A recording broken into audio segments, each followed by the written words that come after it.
اعوذ باللہ من الشیطان الرجیم بسم اللہ الرحمن الرحیم رب یسر ولا تعسر ساحل علینا یا رب العالمین اللہم صلی علی محمد وآل محمد وعجل فرجہم۔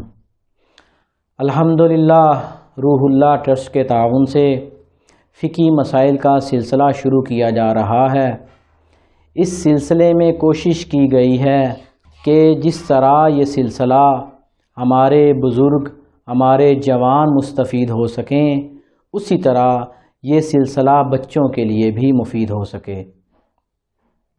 فقہی مسائل کے سلسلے کو بیان کرنے سے پہلے کچھ ایسی بحثیں ضروری ہیں کہ جن کو سمجھنے سے فقہی مسائل کا سمجھنا مزید آسان ہو جائے گا۔ اللہ تعالیٰ نے ہمارے لیے دین اسلام کو نازل کیا تاکہ ہم اس دین اسلام پر عمل کر کے اس پر ایمان لا کے سعادت اور کامیابی کو حاصل کر سکیں۔ دین ایک ایسا لفظ ہے کہ جس کو اگر ڈکشنری یا لغت میں جس کو دیکھا جائے اس کا معنی اطاعت کا معنی ہے۔ قرآن مجید میں دین بعض اوقات بعض جگہ پر اطاعت کے معنی میں استعمال ہوا ہے اور بعض جگہ قانون یا شریعت کے معنی میں بھی استعمال ہوا ہے۔ لیکن اگر دین کو ہم علمی اصطلاح سے دیکھیں تو دین سے مراد عقائد اور احکامات عملی کا مجموعہ ہے کہ جو اللہ تعالیٰ نے نازل کیا تاکہ ہم اس پر عمل کر کے کامیابی حاصل کر سکیں۔ دینی تعلیمات کو آپ ایک درخت سے تشبیہ دے سکتے ہیں کہ جس طرح ایک درخت کی کچھ جڑیں ہوتی ہیں، کچھ شاخیں ہوتی ہیں اور درخت کے کچھ پھل اور ثمرات ہوتے ہیں۔ دینی تعلیمات بھی درخت جیسی ہیں۔ کچھ چیزیں دینی تعلیمات کے لیے اس کی جڑ کی اہمیت رکھتی ہیں، جیسے کہ اصول دین۔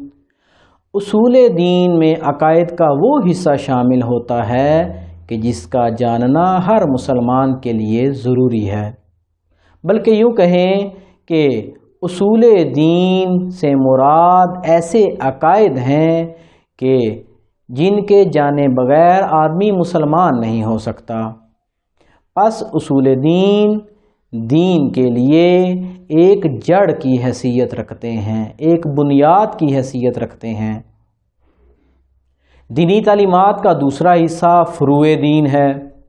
فروع دین میں وہ حصہ شامل ہوتا ہے کہ جب بھی ہم کوئی کام انجام دیتے ہیں تو ہم اس میں اللہ تعالیٰ کی رضا کو دیکھتے ہیں کہ یہ کام انجام دینا ضروری ہے تو وہ کام ہمارے لیے واجب ہو جائے گا، یا اس کام کو چھوڑنا ضروری ہے تو وہ کام ہمارے لیے حرام ہو جائے گا۔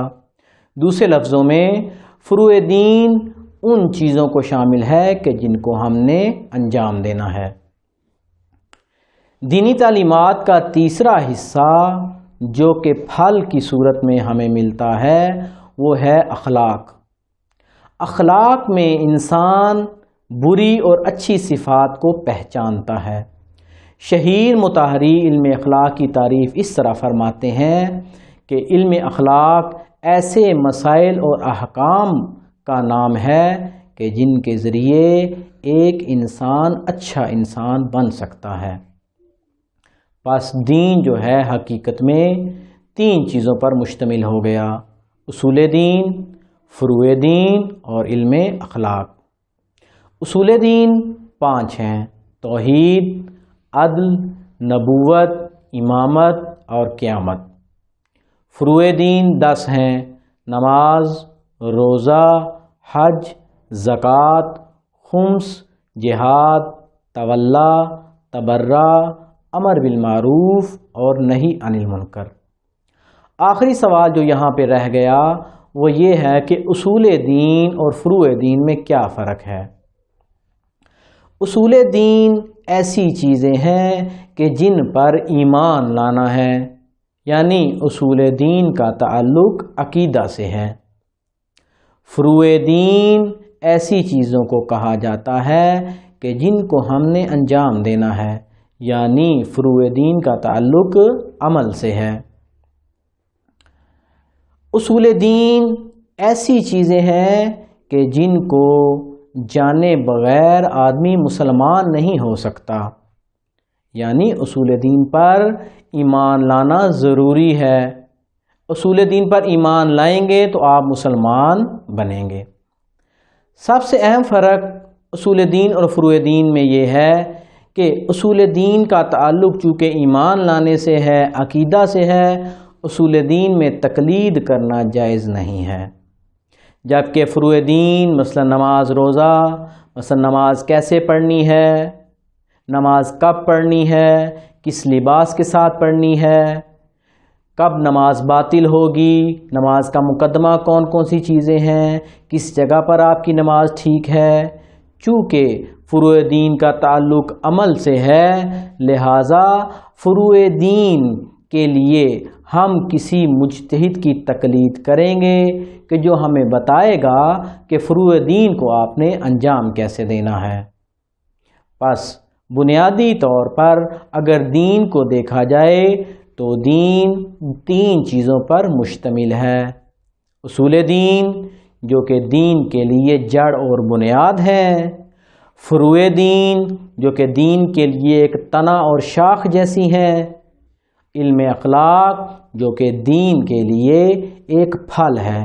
انسان علم اخلاق کے ذریعے اچھی صفات اور بری صفات کو پہچانتا ہے، بری صفات کو ترک کرتا ہے، چھوڑ دیتا ہے، اچھی صفات کو انجام دے کر انسان ایک اچھا انسان بن جاتا ہے۔ وصلی اللہ علی محمد وآلہ اجمعین۔ اللہم صلی علی محمد وآل محمد وعجل فرجہم۔